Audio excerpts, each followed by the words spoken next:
Okay, we should be live, I think. There is going to be a slight latency between between what I say and what you hear. So your responses are going to be a little bit delayed by I think about like 1 minute or something like that.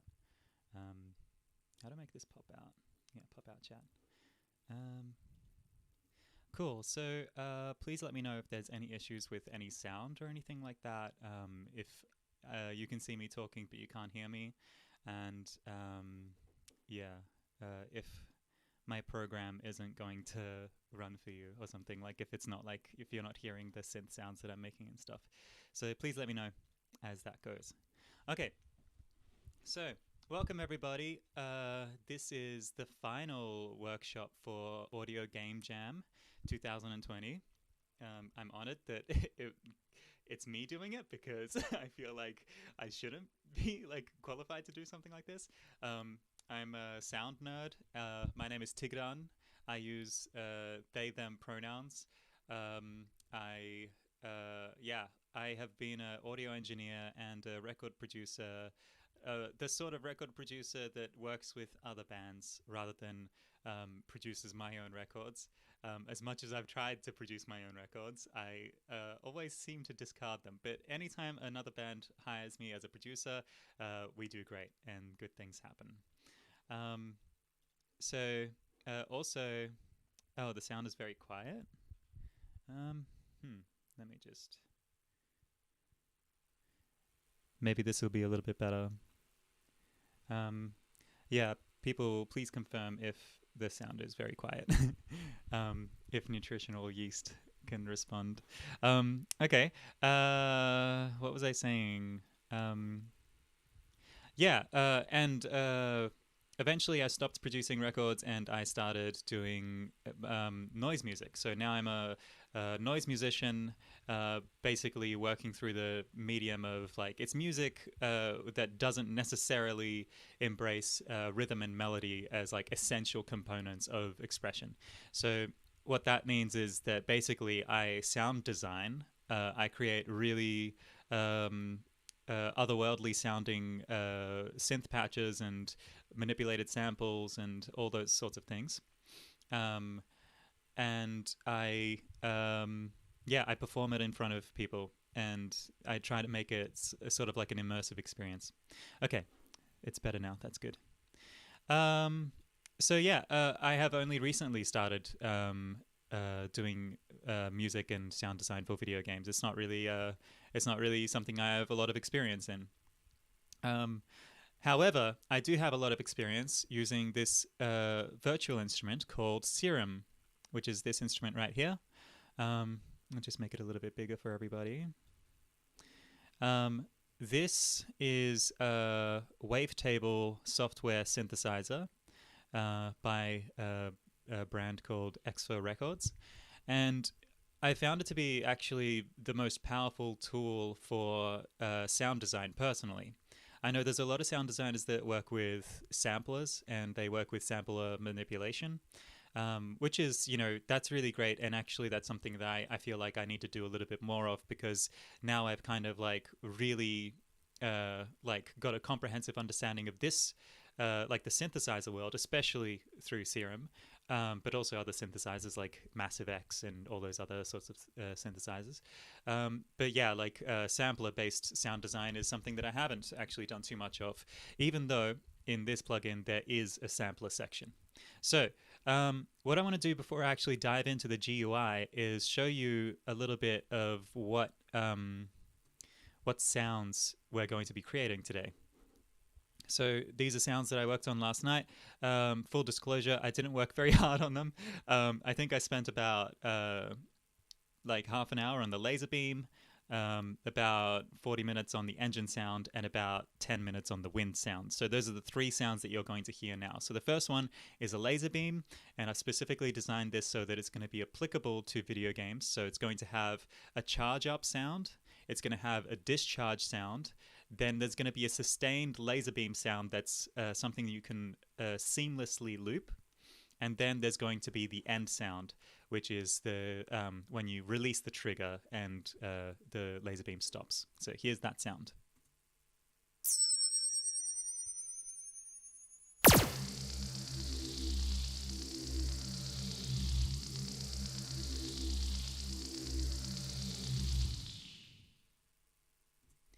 Okay, just let me know in the chat if that is coming through loud enough for you, because if not, I can put a limiter on the master bus that will make it louder.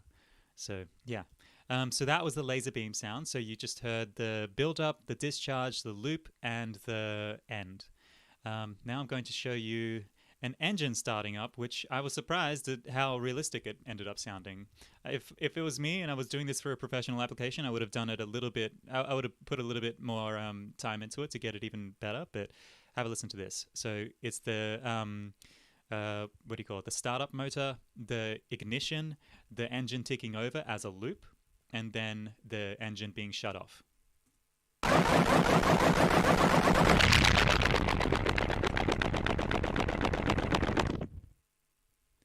And there you have it.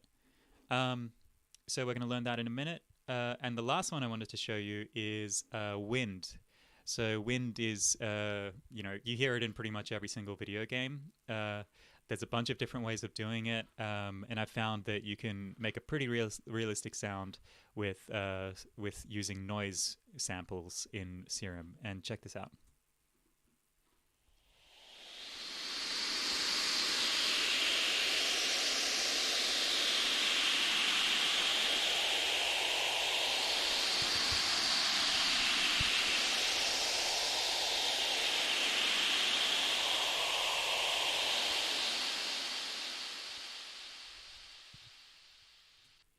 That's it. So that's a wind sound that can also be looped seamlessly.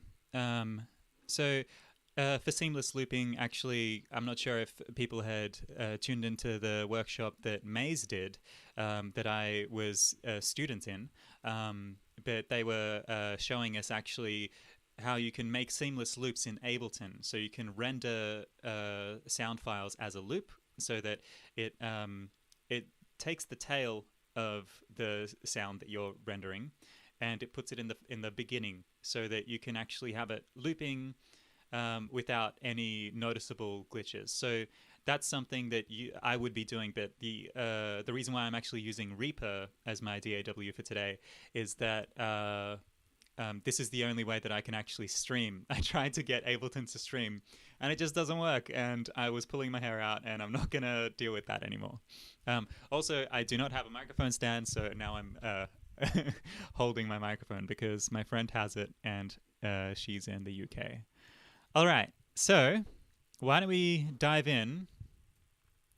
I'm going to just add another track. You don't need to know all these like DAW commands and stuff, so I'll do the DAW stuff pretty quickly. I won't really explain what I'm doing.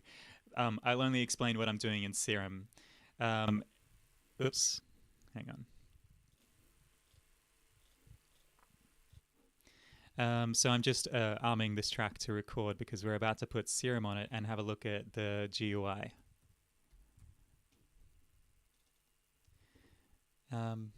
Okay. Also, I have this thing right here. This is my MIDI keyboard. That's what I use to do a lot of stuff with. In this case, I'm using it to control the synthesizer. Actually, I'm only using it to play the synthesizer. I'm not using any MIDI mappings or anything like that. So when you open up Serum, oh, I haven't actually talked about push buttons. Sorry, I'm getting ahead of myself. I should just really briefly talk about the collaboration that's happening here. So this is Audio Game Jam 2020, but also it's in collaboration with Push Buttons. That's the medium through which I am currently streaming. Push Buttons is a musical educational platform that tries to make music education accessible for people without access, or people who have like limited access. So that might be Black, Indigenous, people of color. It might be LGBTQ+. It might be people with disabilities, people of lower class who don't have like financial means, but they would otherwise, have more access. So basically, and yeah, of course, refugees and so yeah, basically anyone who doesn't have access, we try to make it accessible for them. So there's sometimes people who have limited access in one way, but not in other ways. So like it might be that like it's not a matter of financial barriers, but more so like having an inclusive space. So in that case, they'll be included as well. Okay, so let's dive into Serum. So I'm just making the GUI a little bit bigger here so that everyone can see. Hopefully it's quite clear. So right off the bat, we can see a few things. Up here where my cursor is, we have the first wavetable. So a wave is, I'll bring up a wavetable for everyone to see. So a wavetable is oscillator type that has 256 different oscillator shapes built into one oscillator. So you can scrub through to the different oscillator waveforms, single cycle oscillator waveforms that are in this wavetable. So there's 256 of them. So if I click this, you'll see that all 256 are lined up like this in this really beautiful graphic. And we can play a note and scroll through it like this.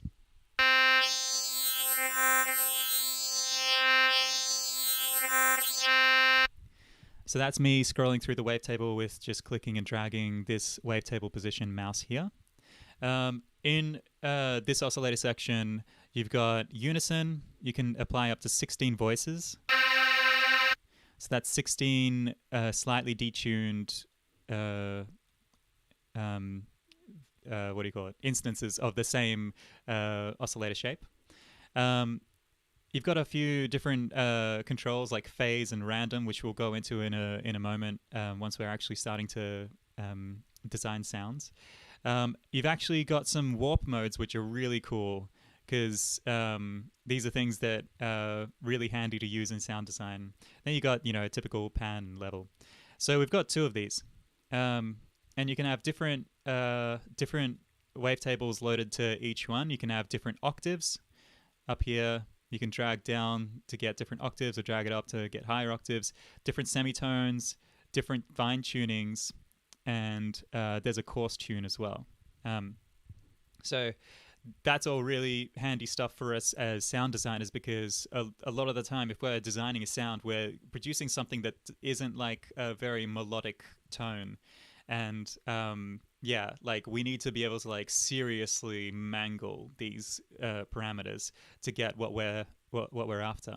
So those are the two main oscillators. There is a third oscillator, which is over here. That is the sub oscillator. You can also have this plus or minus 4 octaves. And you've got a bunch of different waveforms to choose from here as well. So you've got a sine wave, you've got a slightly squared sine wave. It's like kind of like a sine wave put through a distortion circuit, a triangle, a sawtooth, and then a square, and then a pulse wave modulated square. So this is just another option for having like a third oscillator, but it's not very it doesn't have as much like manipulate, like you can't manipulate it as much as like the oscillator A and B here. And then we have this section here, which is noise. In the matrix of this plugin, it calls this a noise oscillator, but in reality, this is not an oscillator. This is actually a sampler. So that's a really, really handy thing for us as sound designers because we can use, we can actually import any sample we want into this. You can just drag and drop it straight into that, and you're going to be able to change the pitch, key map it, turn it into a one-shot mode if you want it to be if you're synthesizing some kind of percussion or something like that. You can do all sorts of stuff. So that's really good. Over here we have the filter section, which you would think it'd only be things like low pass, high pass, band pass, but actually it's got some really, really cool sounds in here as well. For example, you've got, some things that are a little bit more complicated. You've got like multi filters, so like it'll have like a low pass, band pass, and a high pass in one, for example. But also you have flanges, so you have comb filters, flanges, phasers, and I don't know what those last two are. I've actually not tried those two, but this is really cool because you've got like a lot of different kinds of comb filters, a lot of different kinds of flanges, a lot of different kinds of phasers, and typically we wouldn't consider those things to be filters. We would think of them as, but yeah, they've included it in this, which is really good. So we have unique controls for all of those different kinds of filters, and we have two unique components to this, which is a drive, which is basically pushing the signal through a distortion circuit, and a fat, which it beefs up the sound, it fattens up the sound. Basically, it's like boosting up the first few harmonics in the waveform. So, what shall we start with? How's everyone going? Let me just check the chat.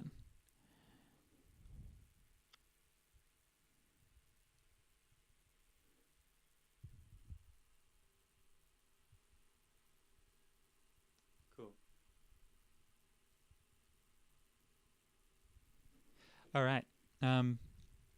Great. So I'm just going to go through and actually make a really simple sound for you. Something that I'm not sure if people know how to do, have figured out how to do this themselves, but I'm going to show you how an 808 kick drum is created using just a sine wave. So 808 kick drums are literally just a sine wave, but we're affecting the pitch and the volume envelope of this. So I wanted to show you this particular example because it's a good way of diving into the lower half of this plugin, which is you've got three envelopes here. You can give them all unique shapes, and you can assign them to any parameter in this synth. And then we've got 4 LFOs, and you can do like all sorts of crazy shapes, and you can do some really extreme stuff with these LFOs. And again, this is assignable to every single parameter in this plugin. We also have a really comprehensive effects section. So you can switch these on. It's kind of modular. You can like move them around and stuff like that, like to change the order of things. But yeah, they're not the best. They're not the best effects in the world, but they do their job. And honestly, like sound design is just about getting from A to B. Like you get as close as you can, and then you can like you can manipulate it after the Serum instance. You can like put in some compressors that are better than this really trashy sounding digital compressor. You can put in like saturators that are a lot better than the distortion that we have built into this. But like they're the kind of effects that you would expect to see in VST plugins in like, I don't know, like the early 2000s or something like that. They're pretty outdated, but I think that they were just trying to keep the effect section as CPU light as possible, because the oscillators can be pretty CPU intensive once you start turning up the unison. Okay, we're going to talk about the matrix. So this looks really scary, but trust me, it's not. It's literally just how we assign envelopes, the bottom half of the plugin, to parameters on the oscillators, which is all here.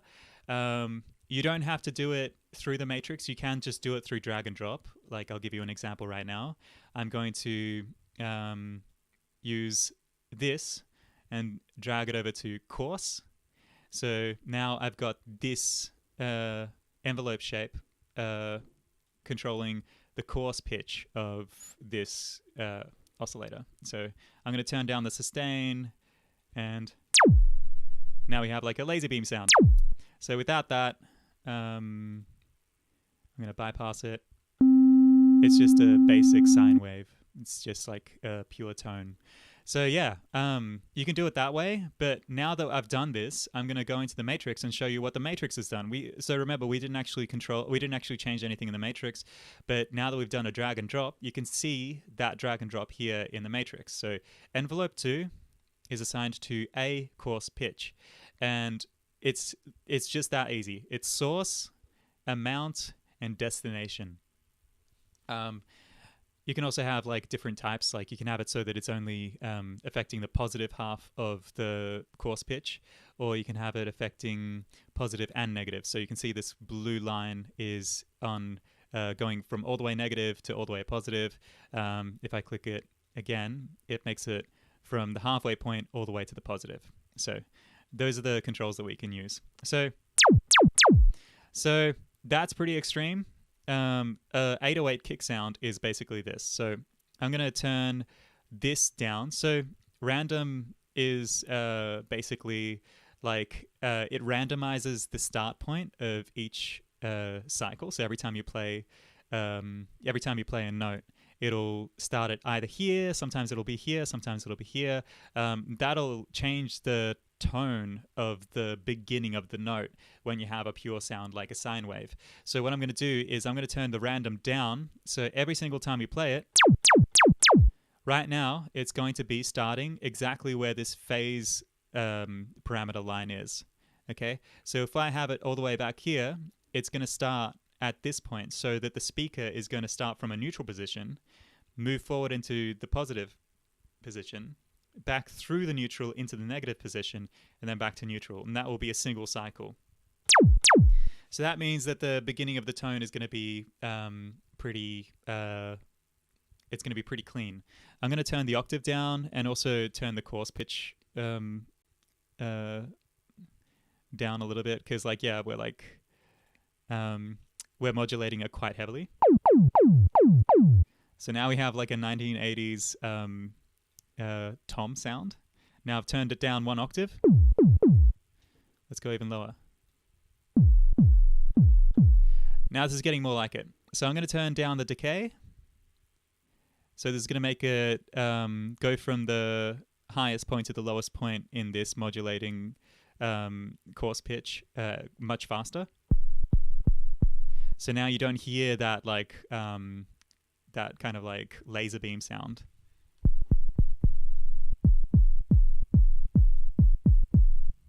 So that is an 808 kick. I'm going to put this phase to this point, which means that when you press a key, your speaker goes from the neutral position immediately all the way up to the highest positive position, which gives it a kind of a click.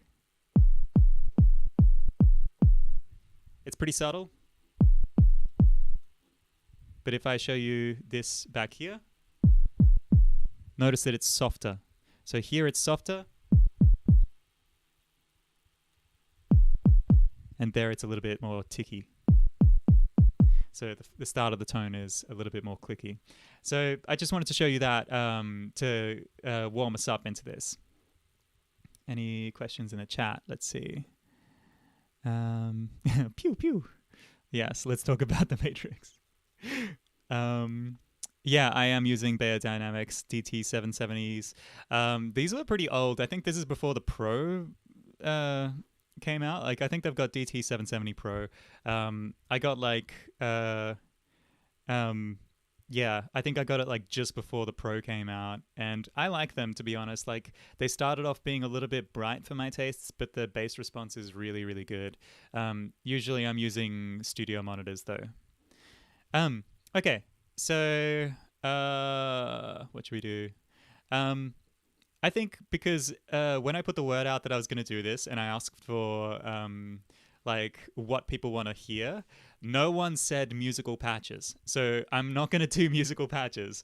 I'm going to just dive straight into some sound design. Okay, so let's start with the laser beam. So I'm going to go up here to menu. I'm going to click this, initialize preset, init preset.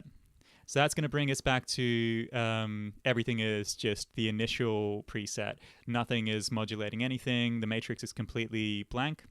And I'm going to synthesize the build-up sound of a laser. So I'm going to go into this menu, this drop-down. It's these are all of your wavetable folders. I've got some massive X wavetables loaded into this because I really love the sound of the massive X, but I really don't like the interface. Like, it's just not intuitive for me at all. Like, it's like they're trying to make it into a modular synth. I'm not into like, you know, like turning digital stuff like a software synthesizer into basically a modular synth. Like, it doesn't appeal to me that much. I am much more into this style here. So there's a few extra things I've got here than you will have, but you can load in your own wavetables if you download them.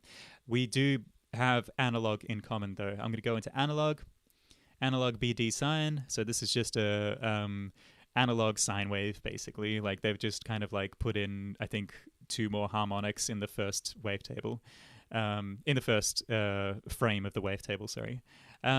And yeah, so what I'm going to do is I'm going to make the power up sign that the power up sound, sorry, of the laser beam that I showed you at the start of the workshop. So how we're going to do that?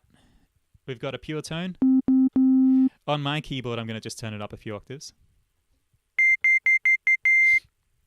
Okay, that's going to be pretty good. So we're going to use an envelope, and we're going to use an LFO. That's going to be not in LFO mode, but a envelope mode. So I'll show you exactly why in just a moment. So envelope 2, we're going to assign. I'll go into the matrix and do it through this method instead of the drag and drop like I was before. Envelope 2 is going to go to global master tune. Okay. So notice that when we go to the matrix, we can still see all the lower half. So we can still manipulate it as we're assigning where everything goes. So I'm going to turn the sustain all the way down. And I'm going to turn the decay quite far down as well. And I'm going to turn the attack down to 0. So this should change its sound once we move the amount fader up. So right now, because the amount fader is at neutral, it's just like this. But if we turn it up, this is all the way. That's you can hear it modulating quite a lot. Okay, let's hear it. Let's get a rat like. That's pretty good. I think I'm actually going to also turn the sustain down for this, just to give it a little bit more of a an attack that just sort of jumps out a little bit. Cool. So that sounds like the first part of a build-up now. The only thing is I want this sound to rise in pitch after this, okay? So I'm going to use LFO1, and I'm going to assign this also to master tune. And I'm going to do a little bit of a pitch rise. So I'm going to go here. You can click and drag all these points. You can actually like... I'll go into LFO2 because we're not going to use this one today. Just to give you an example, you can double click and like make like all sorts of stuff and like change the curves of all these things. But yeah, so I'm just making a little ramp. So this is just going to ramp up the pitch of the master tune of this sound. So let's have a listen to it. Oh, also, we're gonna click this. So the LFO mode, you can have a trigger so that it re-triggers every single time you play the note, or you can have it as an envelope. So it triggers once and then it doesn't go back through the, it doesn't loop the LFO. It just like uses it as an envelope. So let's have a listen to this. Okay, that sounded pretty ridiculous because it's a little bit too fast. So there's a BPM sync button here. We can turn that off, and we can turn the rate down. So now the rate is in hertz instead of like note values. All right, we got something. So this is rising up at the rate that I want it to, but it's kind of like it's a little bit too much. That's a little bit better. Okay, cool. Actually, I'm going to turn the sustain of the first envelope down. I'm going to turn the decay up quite a lot. So now it's going to actually just like decay into silence over a period of time. By the way, the only thing that is like hardwired in this whole thing is envelope 1 is hardwired to the volume envelope, like global like master volume of the whole thing. So that's something to know. That's not something that you can like undo in the matrix. I don't really know why you would want to, but that's not an option. So cool, we have a sound. So that's pretty good for start. But we have to actually do something to make it sound a little bit cooler, because like this sounds really clean. It's not very interesting. A lot of the time, like when we're trying to like design sounds, we want it to do something that's like a little bit spectacular, like a little bit of like ear candy. So what I'm going to do is I'm going to turn the unison up to 2. Let's have a listen to what this sounds like. So hard to really hear that, but what it's done is it's turned this single oscillator into 2 oscillators that are slightly detuned from each other and panned them left and right, hard left and hard right. So let's have a listen to what it sounds like if we put all 16 in. Now you can really hear like the chirping kind of chorus effect that tends to happen when you do this to a sine wave, a pure tone. So I'm just going to keep it at 2 because I just want a little bit, because I want it to have a little bit of a stereo image.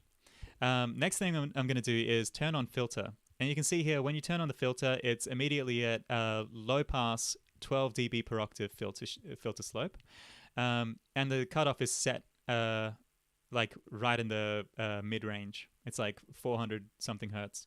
What I'm going to do is make sure that this is routed to it. By default, oscillator A is the only thing that's routed to the filter. You can put on A, B, noise, sub, and also have the cutoff filter, the cutoff frequency, sorry, bound to the key. So you can have it so that it's, see there, it's like quite high. But if I go down an octave, you can see that the filter is now lower. So it actually changes where the cutoff frequency is. So we're not going to use a low pass. We're going to use a flange of some sort. So let's try comb. I'm going to try a comb. I'm going to turn off the resonance. So it's going to, as it rises through these frequency ranges, it's going to like move up and down in volume as well. And because it's a comb filter, it's also going to mess with the pitch a little bit. So let's have a listen to it. That's pretty low, sorry. Too high. Okay, so now we're getting a more interesting sound. We can put in some reverb. Let's put it on a plate. Let's put the size down to 0, so it's like a really metallic sound. I'm going to turn up the mix all the way just to show you what that sounds like. Right? So I want to put a little bit of this in. So I'm going to blend it like 20%. Let's see what that sounds like. So it gives it a third dimension. And now I'm going to put in this plugin, which is actually quite unique to this synthesizer, Hyperdimension. I really like this plugin. I kind of use it like all the time, but never the hyper part of it. I always turn the mix of hyper down all the way, and I bring up dimension. Dimension is a really, really short echo with just a few bits of feedback. So you can hear it sort of doing some weird stuff. Cool. I'm going to turn the size down so that it's not as, like the sound isn't as like spread or something. And now we have a sound. So that's the build-up. Call this power up. Let's do another instance of Serum in a new track. This one.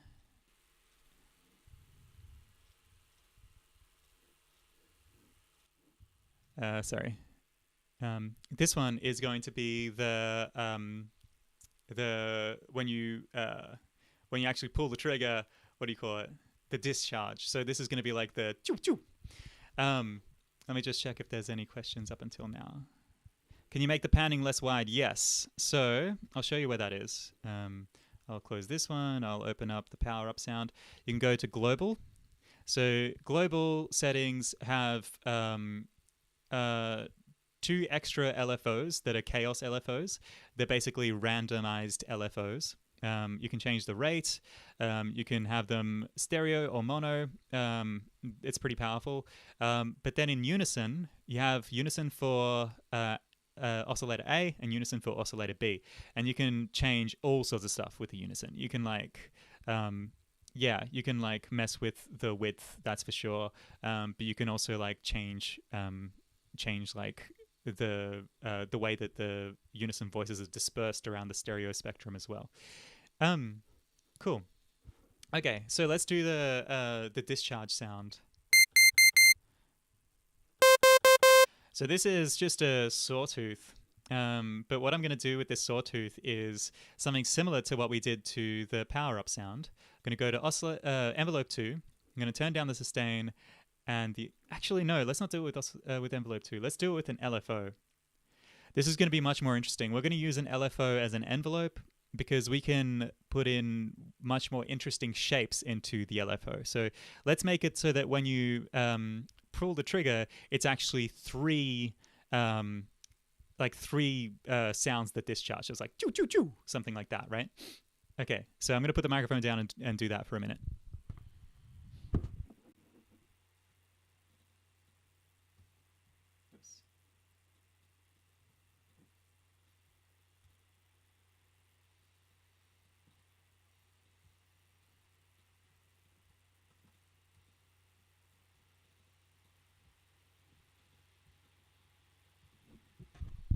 Okay, so what I did was I was double clicking and then holding Alt. I'm on a PC, by the way, so that it actually maps to the grid, because there's a grid in the LFOs, so that you can have it, looping seamlessly once you have BPM enabled and stuff like that. So this is going to be an envelope mode. I'm going to take off BPM because I want it to be quite fast. I'm going to map this in the matrix. LFO 1 to global master tune, and let's do this. Let's see what this sounds like. That was very fast. Hang on, let's do it slower. Okay, let's do it even more extreme. Okay, let's make it so that it's the type. That time was just only in the positive. Let's have it going positive and negative, so it's now going to go to a lower pitch as its endpoint. Cool. We have a sound. I'm going to take the envelope, the main volume envelope of the synth, and turn it down so that... Actually, how should we do this? We should do it... Yeah, so sustain down. Let's turn decay all the way down, and we're going to change the hold so that it's going to be exactly the same length as those 3. Let me try that again.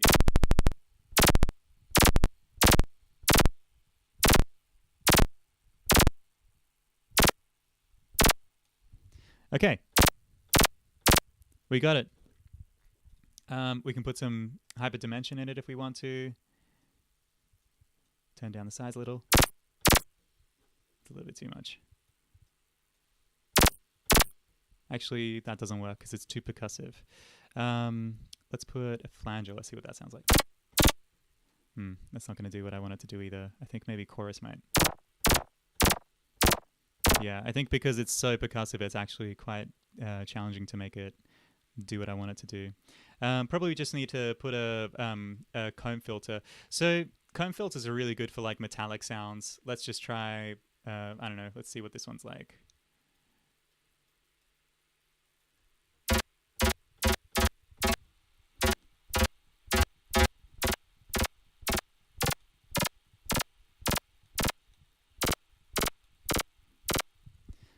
Cool. We can also just change the rate and stuff like that.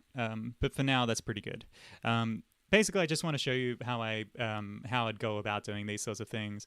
We don't have a whole lot of time, so I'm not going to usually I just sort of hyper focus on this stuff and just like keep on like messing around. A lot of trial and error until I've got like a really cool sound.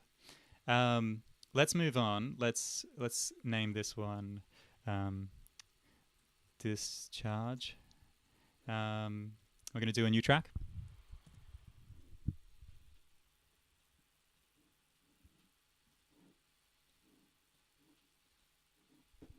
Okay. Now what we're going to do is get the looped sound. So let's have a listen to what we had before, because I would like to hear it again. So this is from this is what I prepared last night. So this is the discharge sound and then the sustains. So I've got a high sustain and a low sustain. So I've got two instances of Serum, and they're both doing something to signify that the laser is still engaged, you know, so you can hear that.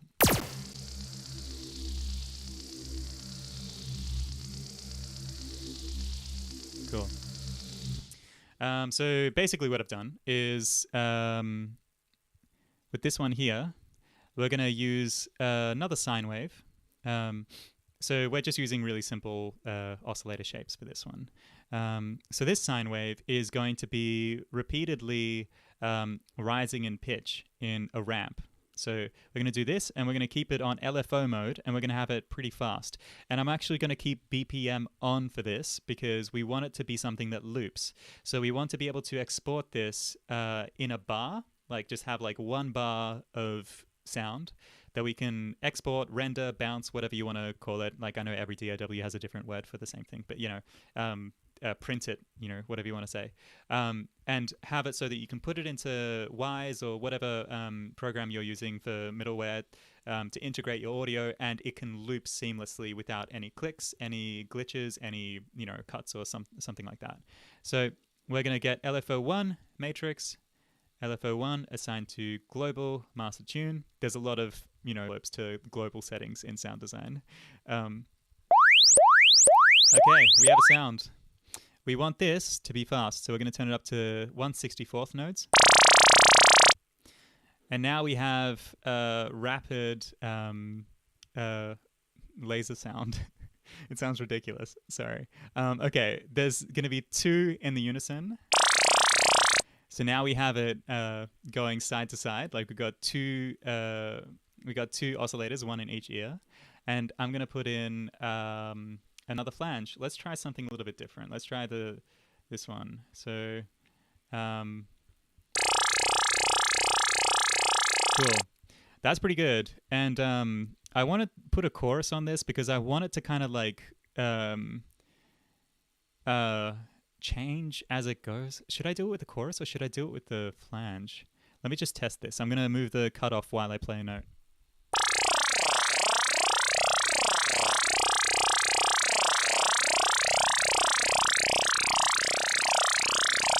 Actually, yeah, I'm going to do that. I'm going to do that as one of the things that I do. So I've just dragged and dropped LFO to the cutoff filter, and you can see that there's this blue line, and that indicates the range that the LFO is acting in. You can use this to increase the range or put the range into minimum, into like a negative territory. So yeah, I'm going to have it about here. Let's see what this does. Wow, it actually sounds kind of cool when it's that fast as well. I'm not going to change the speed. I like that. I'm going to put a chorus on it anyway. Let's see what this does. That's pretty good. Turning off the low pass filter just so we get all the high frequencies chorusing as well, because we want it to sound harsh. That's pretty good. And I'm actually just going to get an EQ. So I've just turned on the EQ. High pass filter. Every time you turn on the high pass or low pass filter on this EQ, there's already a resonant peak that they've put in there. I don't really like that. I think it's just for EDM producers and stuff like that. I'm not really about that sort of stuff. Like I'm not doing like these big dubstep wubs and stuff like that. I just want it to be a clean high pass. So that's just cleaning up the lower frequency. So every time it's going from a lower frequency, it's actually like increasing. It's actually lower in volume in the lower frequencies.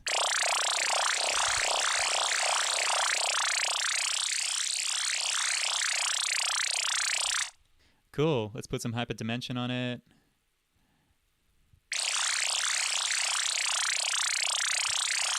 That's pretty sick. I'm pretty into it. Let's see if there's any questions. More chaos. Yes. Absolutely. Okay.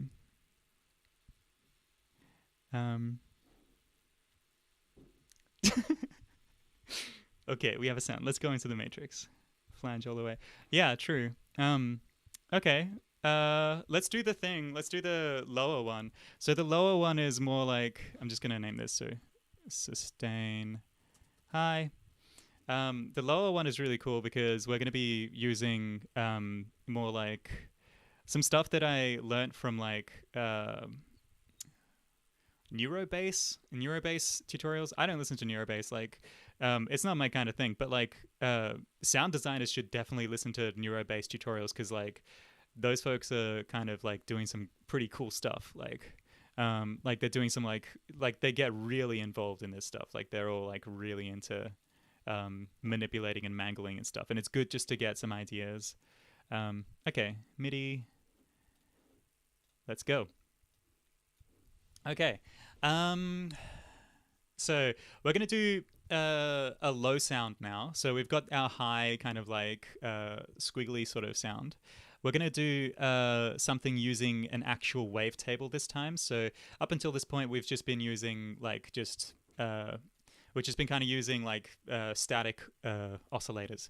But now we're going to use an entire wavetable. I'm going to go into spectral. I'm going to get one of the monster shapes because these are designed for like dubstep basically, which means like that actually the wavetables are really useful if you use it as something that's meant to be like vocal sounding. So I really like I like all of these. These all sound really, really great. I'll show you what they sound like. I'm going to turn the octave down on my MIDI controller and have a listen to this. I'm also gonna affect the wavetable position as I play. You can hear it sounds very vocal, like there's some formants happening. I'm gonna turn it down one more octave. Let's see that. Cool. Okay, let's put up a few unisons. Let's go up to 7. Yeah, we can hear the Neurobase and dubstep coming in already. We're going to put LFO and assign it to the wavetable position and keep it BPM matched. We're going to have 1 bar of the rate.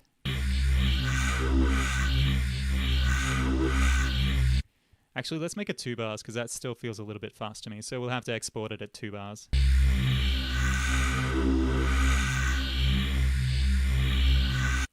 That sounds pretty good, pretty robotic. Okay,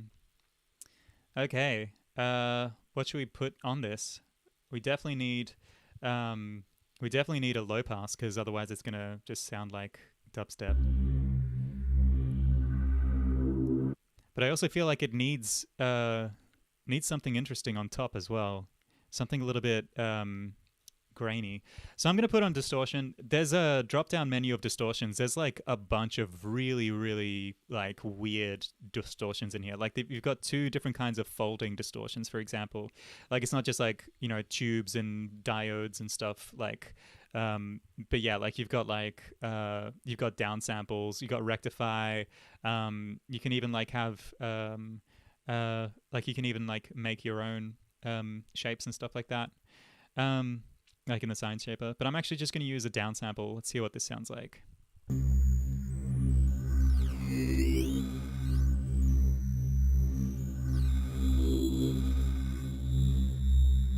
That sounds pretty cool to me, and let's hear it together. So what was this one? Let me see what octave I did this in. That's a pretty good octave, I think.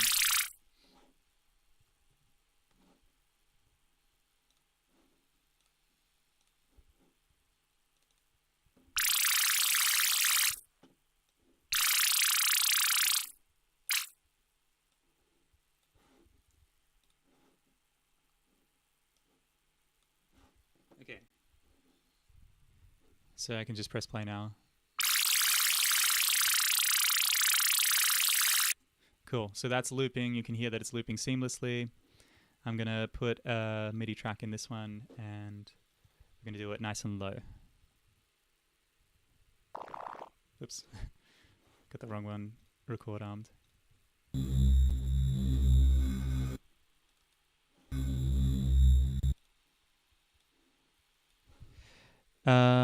Actually, this has to be 2 bars.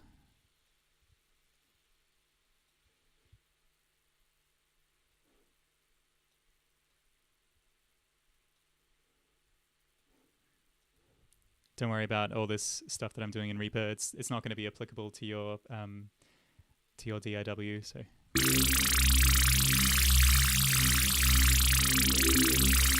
there we go. So we have our laser beam sound. So now we can do a power up, we can do a discharge, we can do the high sustain and the low sustain. I'm just going to also show you, let me just name this sustain low. I'm just going to show you how to do like an end, like how to make it end.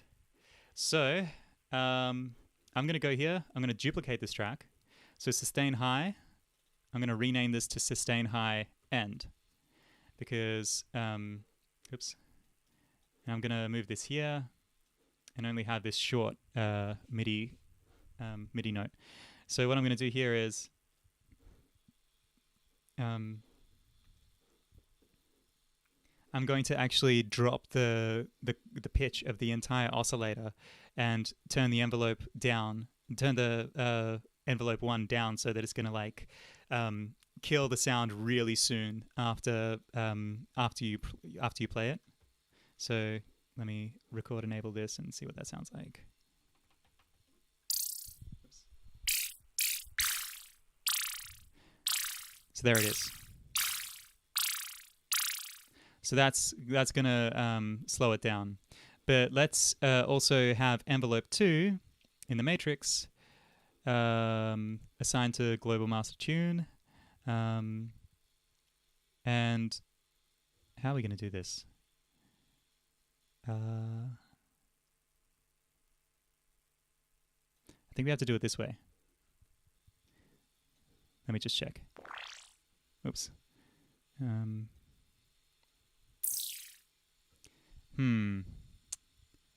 That's not what I want to do. I want to make it so that it's going to be going from the pitch that we were at to negative pitch. So actually, you probably have to use LFO 3 and use it as a ramp. We can ramp down.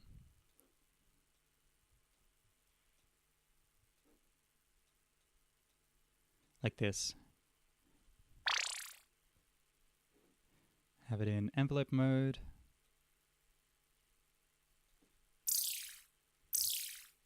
That's not quite right.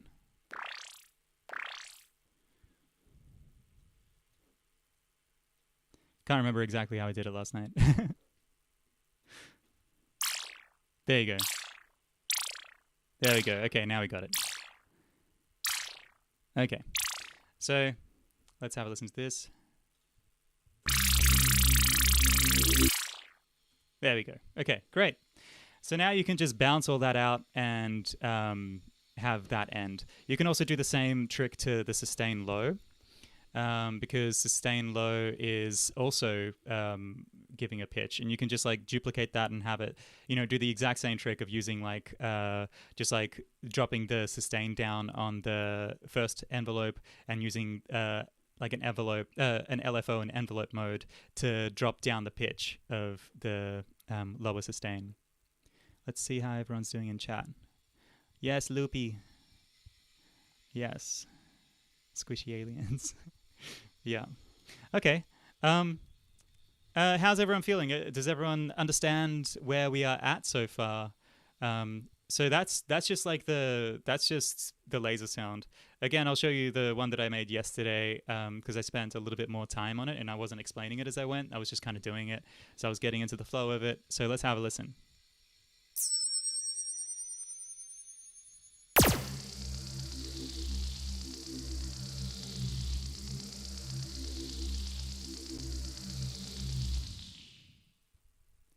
So you can hear there, actually, I've got the low sustain ending as well as the high sustain ending. So yeah, that's how you make a laser beam sound, or like that's how I would make it. Sorry, I shouldn't speak so normatively, but that's how I would personally make a laser beam sound, with a power up, a discharge, a loop, and an end, and make it so that they're all seamlessly connecting with one another, so you can loop it.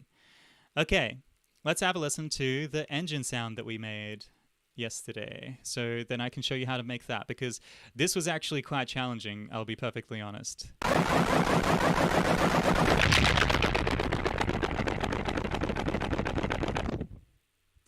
Okay, so again, we've got your engine startup. We've got the engine running, so it's like the sound of the engine ticking over, which is this one here.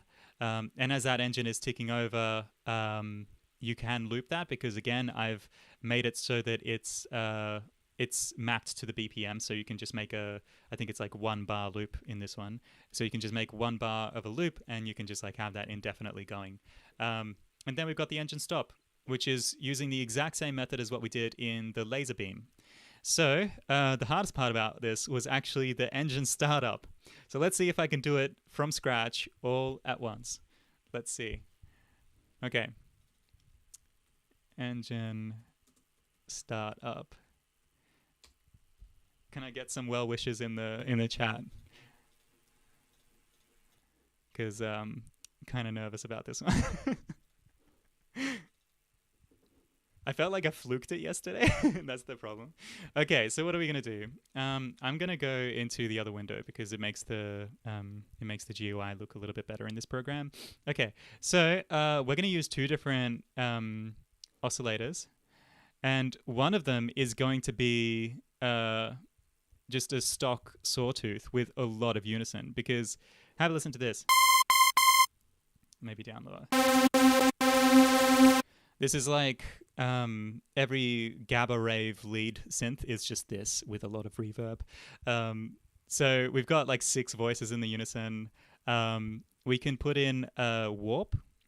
So I'm going to put in sync with the window, so that you can actually change the timbre of this, change the harmonic content of this waveform, so that it's going to like get like way more higher frequencies, and we can modulate that with an LFO. Let's have a listen to it with me just scrubbing through it.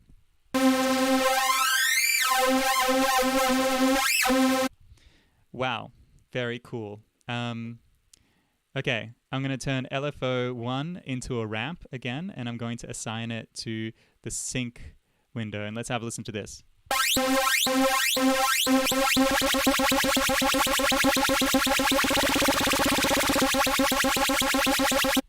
Sounds pretty hectic. I'm going to turn it down a little bit. It sounds pretty...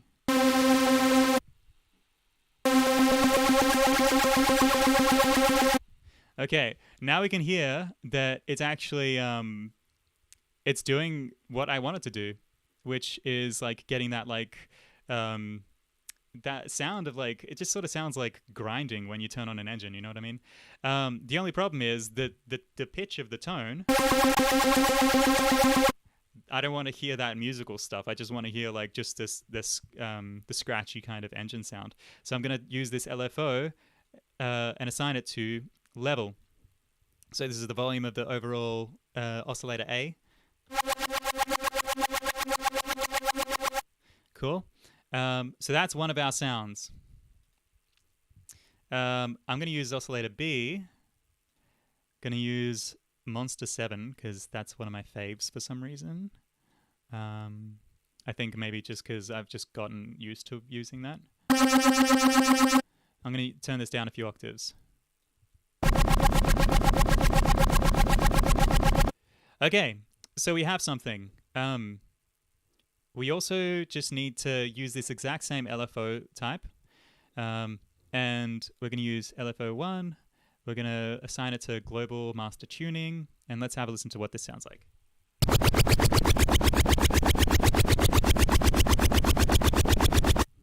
Cool. We've got something. I also want to have the speed of this ramp up as well. Oh, actually, because this is the startup, I don't think that this needs to be a loop, because this is just like how you turn the engine on. So what we're going to do is actually turn this off of BPM mode. Let's have a listen to this. Because I actually want to modulate the rate. I want to have it so that it starts off like a little bit slower and then it like speeds up a little bit. So I'm going to use an envelope, turn this down, assign this to rate, and have it so that it's coming from down here.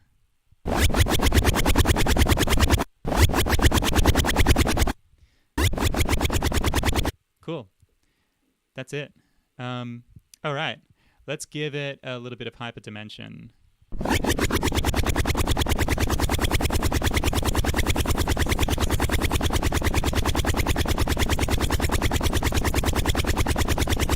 Cool. That gives it a little bit of kind of like stereo sound. I'm also going to use a hell of a lot of distortion on this, and then I'm going to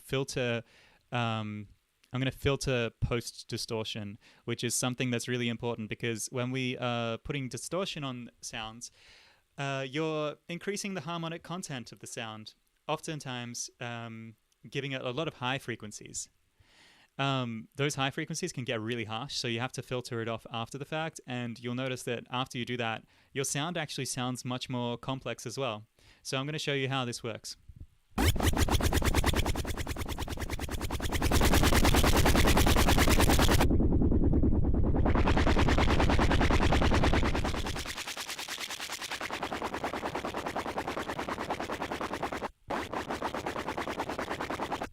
Cool. Okay, I'm actually going to put a comb filter of some kind in here as well.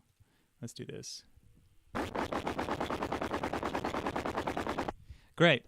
So now that we've distorted it and filtered it, it sounds a little bit dull. So I'm going to put in an EQ. I'm going to put it right in front, and I'm going to use two shelves. I know I've just bandpassed this, but this bandpass is just not that like, you can't really work it that well. Like, it's not like that versatile. So I'm actually going to use this to undo like the extremity of this effect. So I'm going to turn up some high frequencies and some low frequencies.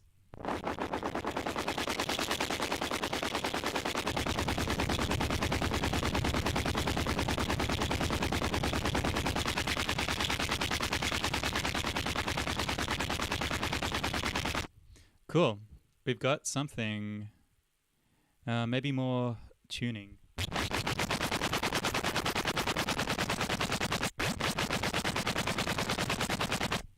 All right. Well, I'm going to leave that one there, because it was very difficult to get this sounding as good as I did yesterday, and I don't think I'm going to top it in this short tutorial. But let's have a listen to this again. Yeah, that's way better.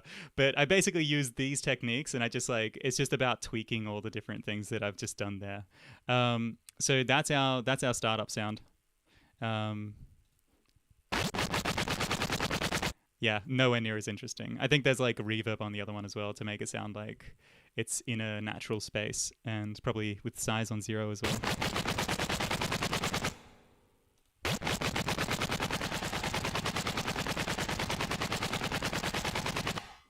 Oh yeah, this compressor, I don't know if you folks are Ableton users, but the multi-man mode is basically, I think it's called OTT in Ableton. They just basically mimicked that exact multi-band compressor. So you can use that in this as well. It makes it sound pretty cool.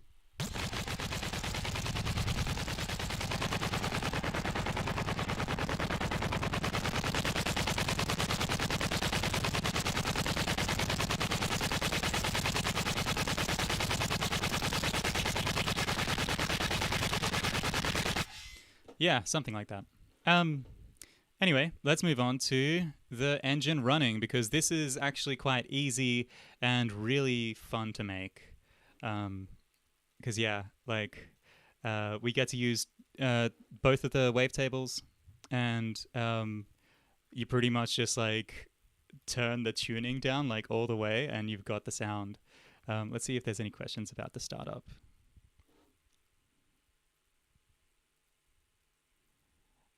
Yeah, you can. You can make it oscillate less steadily. So you can actually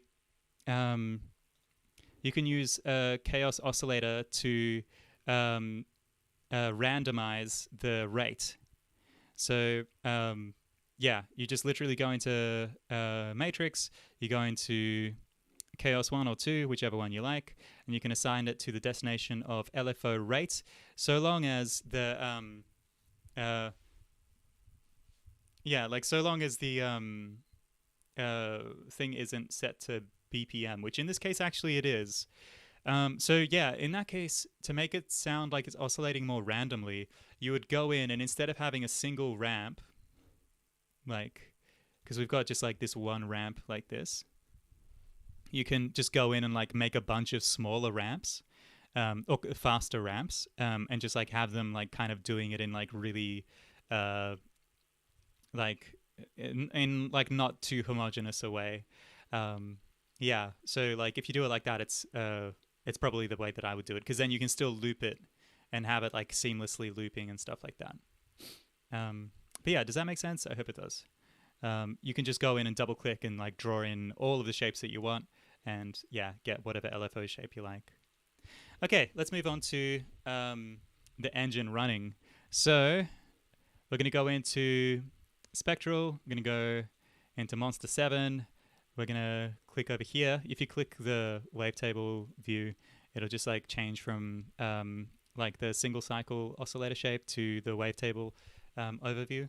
We're going to turn the octave right down.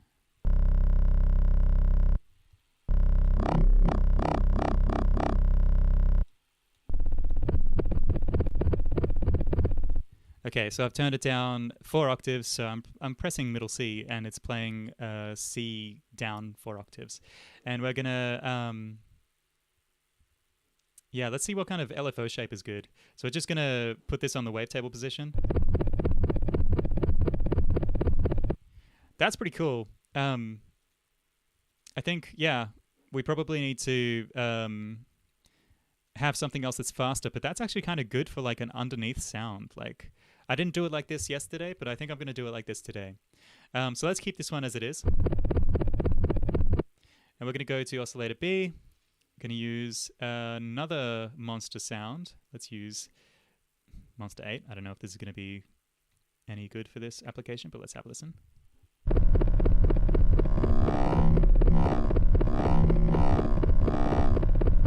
That's pretty good.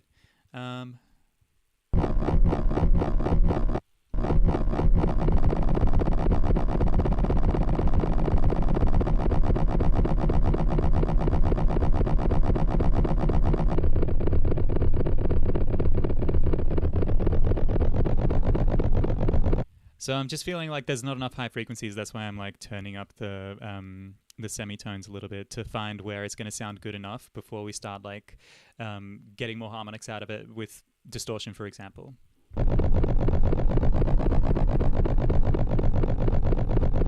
Cool, that's pretty good. And now we're going to also use the noise section. So I almost said noise oscillator, but yeah, I don't know why they call it a noise oscillator when it's really not a noise oscillator. It's a noise sampler. So you've got a lot of options in these drop-down menus, but I'm going to go into Saw because they've got something that's really great for this called Bone Crusher. I'll show you what this sounds like without the oscillators.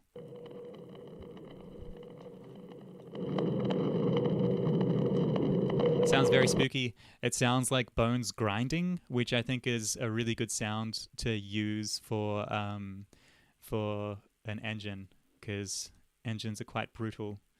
We're going to put this LFO to the level, and let's have a listen to what this sounds like. Okay, that's pretty good. Let's see what happens if we turn up the pitch of the Bone Crusher.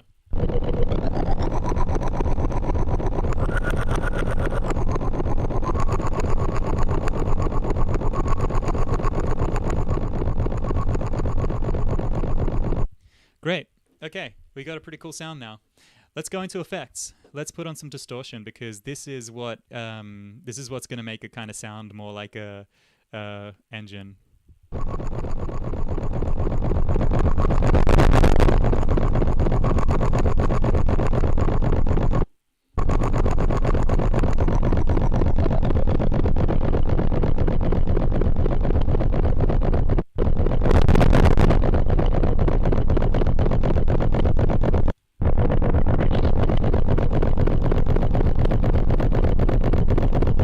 So I've just made it so that this filter is engaged before the distortion circuit. So I've just got this, it's like a resonant peak in the higher frequencies.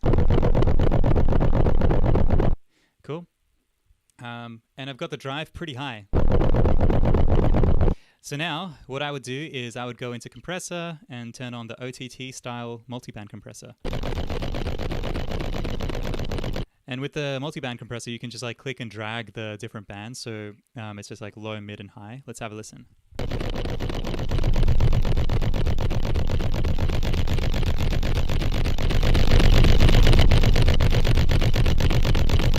Sounds pretty engine-y.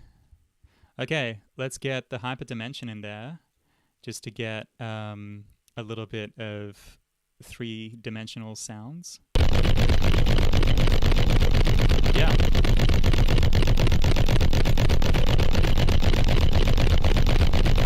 Great, we got an engine. So, yeah, what do we think? Let's see what the chat says. The dry is high as fuck. Yes.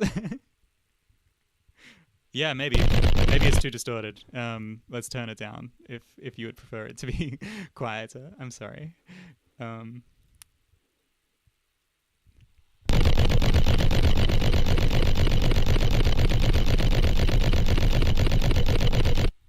Yeah, I think you're right. Actually, that sounds much better.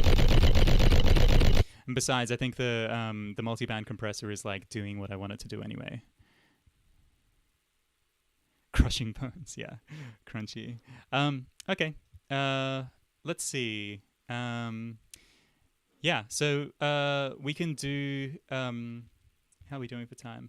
We've got about 20 minutes left. So I think I'm just gonna quickly put in the MIDI, so that we can just press play and it just does it for us, and we can hear how it loops. And then we're going to do the end sound of it just like dropping down. And then I'll show you how it was yesterday because I spent a little bit more time on it. And then we can go on to wind sounds.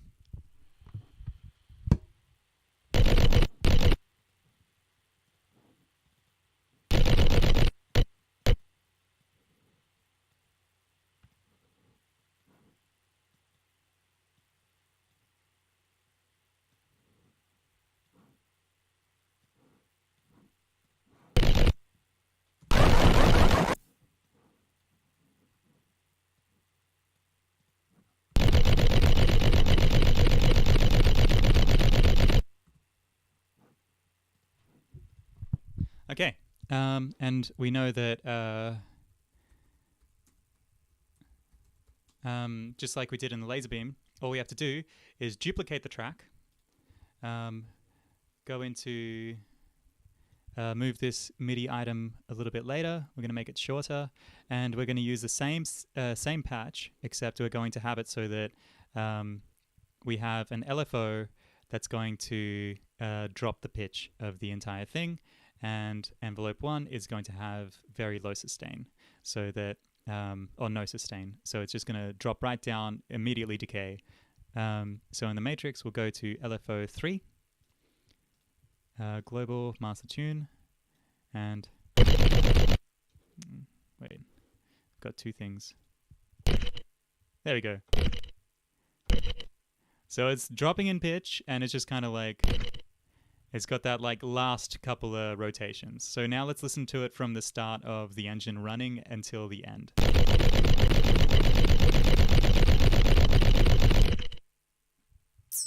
That's it.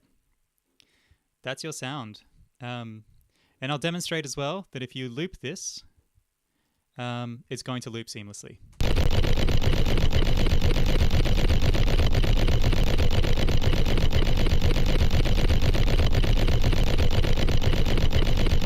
There you go.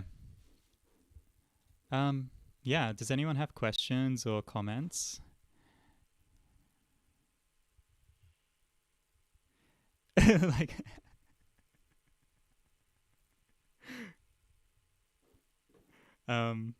yeah. Sorry, I made it too harsh. Yeah, that's like my noise musician coming out like, yeah, of course, an engine sound, right? Sounds like bones crushing, sounds like it's intensely distorted.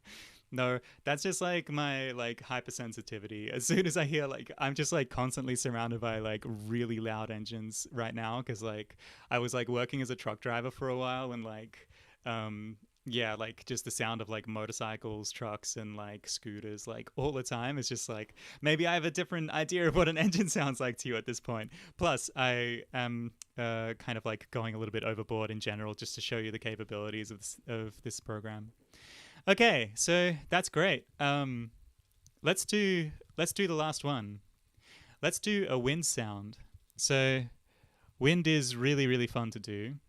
Um, I'm gonna do this, and I'm actually gonna show you a couple of presets that I've made. And if people are interested, they can have. I can uh, save all of these as presets and then like give them to the AG Jam people so that you can download it from them or something like that from a like a Dropbox folder or a Drive folder or something like that. Um, but yeah, let's do wind because this one is actually really fun to do because we're not using any oscillators at all. We're only using noise, and we're going to use pink noise. So um, if you just have the noise noise section going, wait,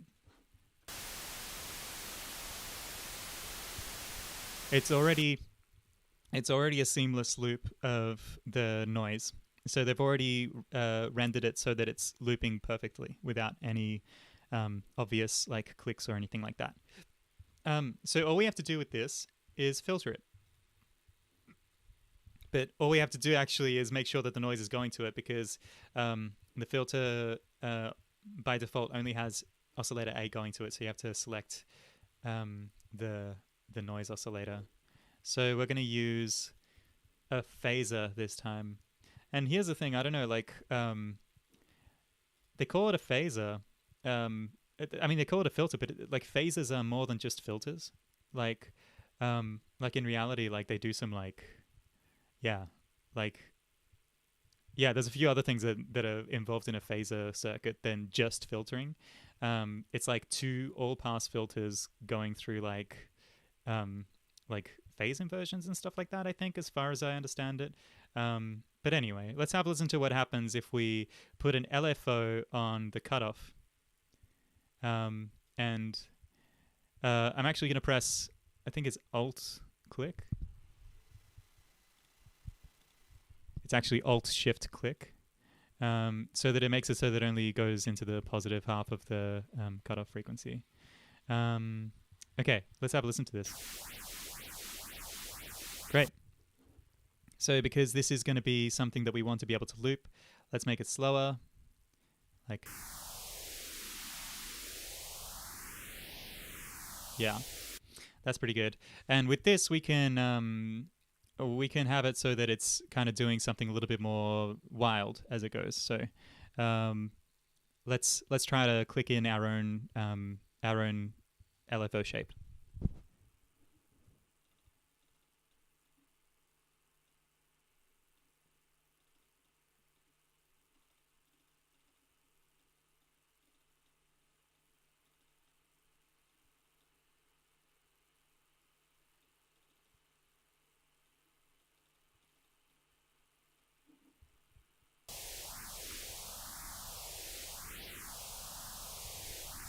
That's pretty good. I think it probably needs to be a little bit slower. 4 bars.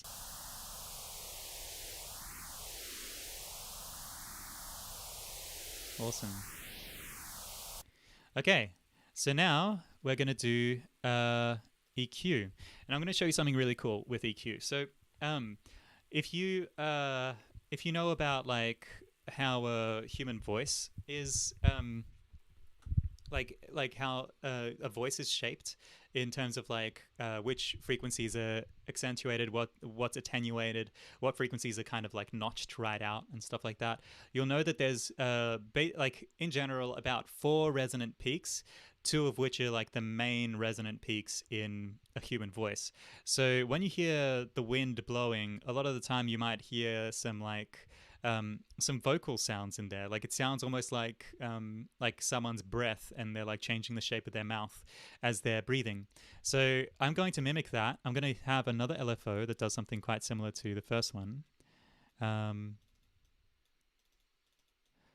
Just like wild stuff, and I'm just gonna kind of like change the shape of it a little bit as well. Yeah, cool. And I'm going to have a couple of bells. So these are bell boosts. You can change like how wide or narrow they are with this Q parameter. I'll make it a bit bigger so that you can see it. So like you can like change like how wide or narrow they are. This graphic is really small, but like in reality, like right now where I've got the gain at is 10 decibels. So like you got to be kind of like a bit conscientious of what you're doing, because like you can easily like hurt your ears when you're doing this stuff, because it just doesn't look like you're changing much, but then it's just like deafening. So I'm gonna assign LFO2 to the frequency of the low band, and let's have a listen to what it sounds like. Oh, it's too quick. Let's put in 4 bars as well.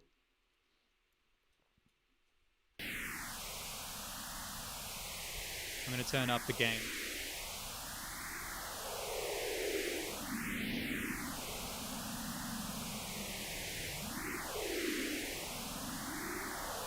So now we have 2 different kinds of movements happening with the with one noise sound.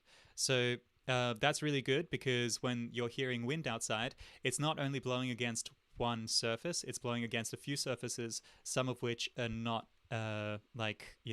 fixed very strong like in the earth. Like for example, like a tree or something like that it's going to sound, the wind passing through the tree is going to have a different shape to wind like blowing past a skyscraper or something like that.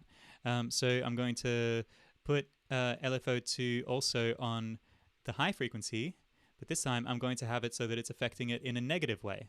So it's not moving it up into the positive territory from the frequency cutoff point, but it's going to be going in inverse direction from the frequency cutoff point for the higher frequency. So I'm just going to turn up the gain. Let's have a listen.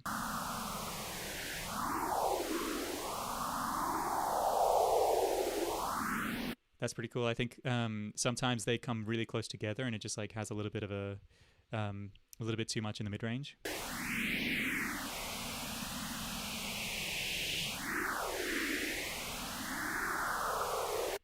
Still a little bit too much. I'll turn it up even higher. Maybe I'll turn the bass down a little bit lower.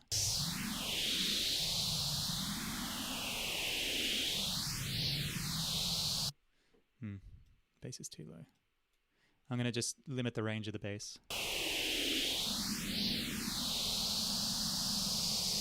Cool. That sounds pretty good to me. Okay, so now all we have to do is give it some reverb and some echo in the form of delay, and we've got a sound.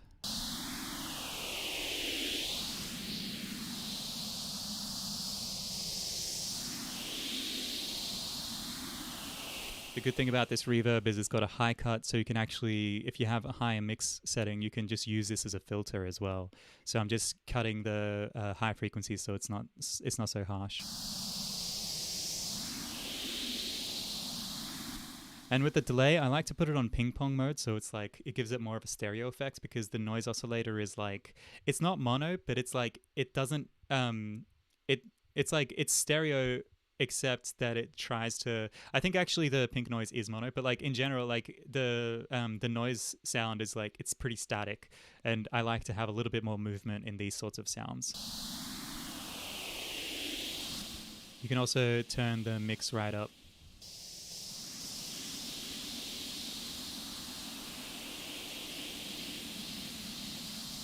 Okay. The only thing I don't like about that is that the attack time is way too quick and the release time is way too quick as well. So let's have it so that it rises up when we press a key, and then it drops back down when we release the key. And now I'm going to release. Cool. We have a pretty good wind sound now. The only thing missing from it is like some foley of sorts, like maybe some like birds, the sound of like leaves rustling, but the noise part of it is there. So yeah, I'm pretty happy with that. Um, what does everyone think? Presets, please. Great. Oh my god, I'm better. I'm better than people that I wish. I mean, like, I uh, I have tried to go to university so many times and finish. Like, I think it's like 5 different degrees that I tried to start and finish, and I just cannot like get through them at all. So like, that's really nice to hear that at least I can explain things as if I know what I'm talking about. um, yeah. So yeah, presets. I will definitely do that for everyone. Because yeah, like basically what I was wanting to do today was show you like the way that I work through these things, purely from a synthesis point of view. Because like I know like a lot of sound designers use more samples than synthesis. But yeah, I just wanted to get you folks thinking in like in a way that like where to go to navigate the user interface. Um, so yeah, like find your own methods, because like yeah, at the end of the day, it's not really about how you get there. It's just like getting there and doing it like as naturally and comfortably for you as possible. So yeah. I am going to have to open up Q&A now and stop the workshop part of it. Um, because yeah, like otherwise we're going to go way over time. We've only got 5 minutes left, but we can have. I think like I'm free for about like another 20 minutes or so. So if people have questions, I can answer them. But then if we don't get through all the questions, I can actually do a drop-in session with you folks if you need that too. You can also DM me on Discord if you have any specific questions and stuff like that. I'm always happy to help. As you can probably tell with my spiel about push buttons, like making musical education accessible for people is extremely important to me. I think that everyone should have access to education, as well as a lot of other things. But yeah, like it doesn't make any sense to me to keep these things behind a paywall when there's a lot of people that just won't be able to access that. So if anyone needs anything at all, just message me, and I'm more than happy to help you, so long as we can get a time together to make it happen. So yeah, Q&A. What do people want? Yeah, nutritional yeast is very correct. Especially now, Jesus. Um, yeah, with coronavirus, everyone's literally just like at home doing like Zoom like tutorials, except paying like a lot of money for it. I remember in the Discord, someone asked me if I could design a spider, um, like a mechanical spider, like a mechanical spider, like skittering around. That is gonna be challenging, but I think that it's possible to do that with like not only synthesis based design. Like if you could somehow integrate like a much more in depth sampler, that could definitely um, yeah, that could definitely be something that works. I feel like I would really love for Serum to have like a much more comprehensive sampler section, because like if you could just go really in depth into the sampler and like just do like what you would be able to do in like a proper uh into a proper sampler, like yeah, like I would be really happy. So you can put samples in Serum. Yes, you can. Okay, so let me tell you about a couple of things. There's a few things that I didn't tell you about Serum that are really, really good. For example, you can not only import your own samples into the noise oscillator, but you can also import them into the wavetable. Wavetables, as far as I understand, the history of wavetable synthesis is that it was trying to be able to um, like carbon match other synths, right? Like the tonality and like the movement of like other synthesizers. but it just didn't do it very well. And like they just came up with this really crude way of like you can literally put a wave file into these. You can even put image files, and it turns the image itself into a wavetable.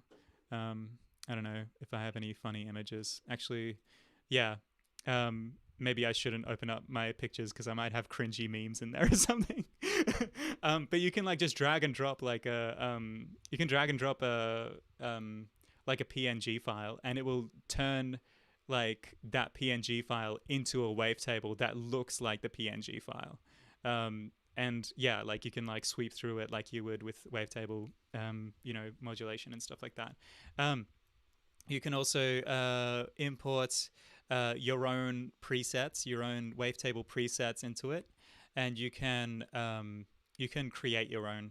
I won't get into like how you create your own, but you can like you can print your sound that you've created, like your synth patch that you've created, into a stereo wavetable, like so that like the left field is in the oscillator A, the right field is in oscillator B. Then it frees up the noise oscillator for you. But it is a destructive method of translating things because like wavetable synthesis is very, very crude. We're using it like in the most like powerful way that we can, but like the what it was designed for was like yeah. It was designed for like copying stuff, and like it just doesn't do that very well. I remember when I first got this, I was like, I'm gonna copy like everything. Oh my god, like I told my sibling like, hey, can you like sing just this word, and I'm gonna put it into the wavetable. And we were so excited, and it just came back sounding like such utter garbage, and like it just doesn't sound like them at all. And like yeah, but anyway, okay. Any questions? Ah, cool. Nutritional yeast. Yes, that's good to know.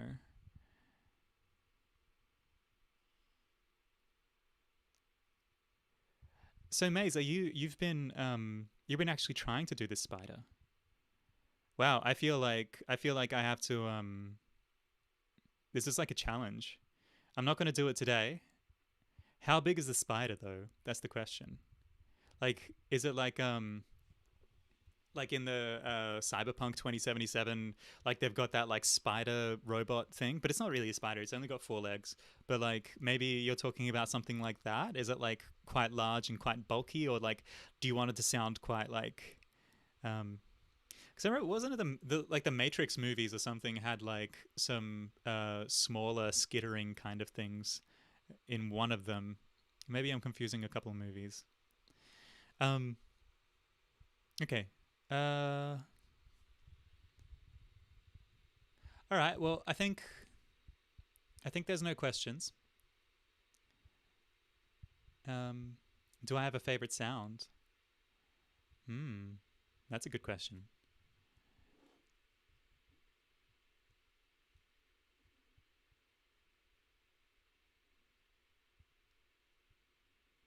Yeah. Well, I definitely have a favorite patch that I've personally made. I can show you that. I don't know if I saved it. Wait, did I save it? Cuz like it's definitely in like a wait. Oh yeah, you can save all your presets as well, obviously.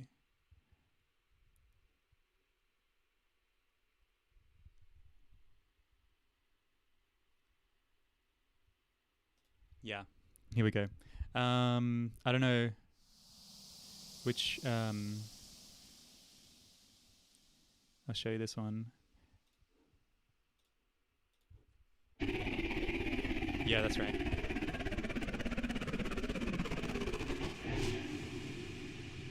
This sound I really like.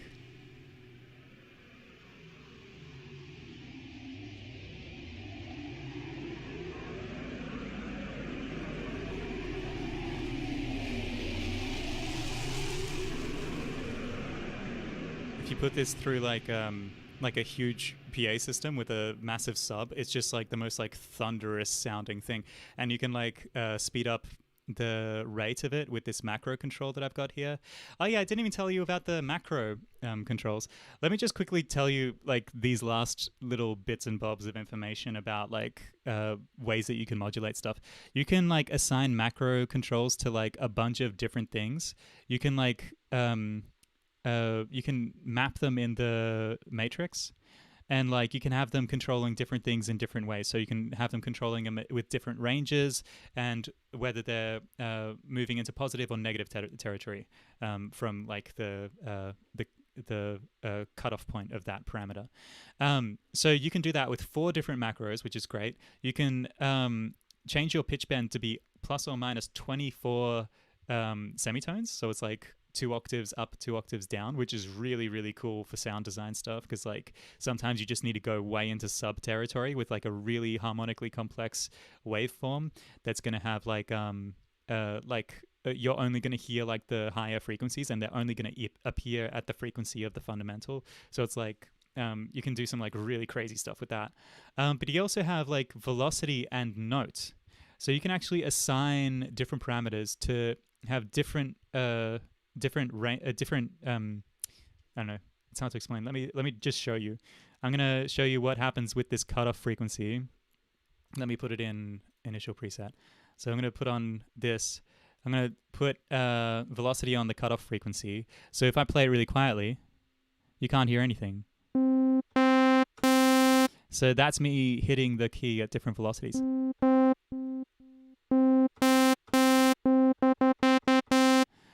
So you can like map different parameters to the velocity of what you're playing, and you can do that to anything. You can do that to the rate, and you can do it with note as well. So the higher the note is, the higher the value of whatever you assign this to. You also obviously have like portamento, mono mode, legato mode. You can like have like more voices in your poly. Okay, yeah, that's it. Like that's the entire thing as far as I know. Yeah. Let me see if there's any more questions.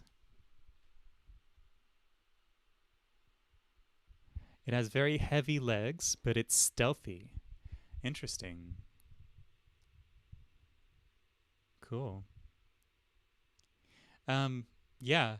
Well, I think that I'm going to leave it there. So if there's any more questions, please don't hesitate to ask me in the Discord, in the Mixed Signals Discord if you're in that. If not, you can message us on the Push Buttons Facebook page. Yeah, I live in the Netherlands, so like time zones might be a bit of a challenge. But yeah, I'm always open for stuff. Okay. Thank you all so much. Yeah, I'll speak to you soon.